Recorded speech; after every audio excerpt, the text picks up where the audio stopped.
Pwede bang i-convert ang Atome balance nyo nang walang fees? Yes po. Halimbawa, nag-convert ka ng 10,000 Atome credit balance.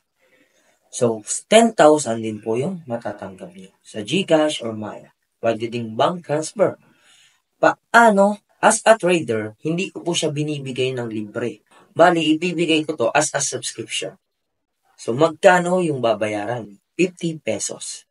Yan. Napakalit lang po niyan at hindi napakabigat. 50 pesos lang. After nun, ituturo ko na kung paano yung process. Kung saan kayo pupunta, saang website, ano yung requirements, yan.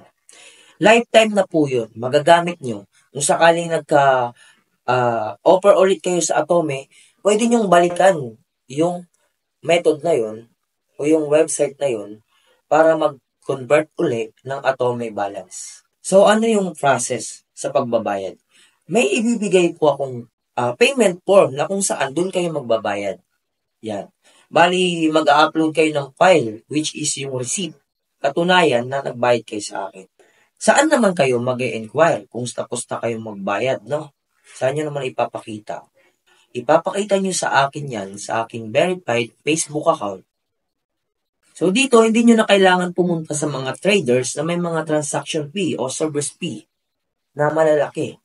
So dito, binibigay ko na lang siya sa inyo ng mababa. Para naman, sa susunod na magko-convert uli kayo, iwala na po siyang charges.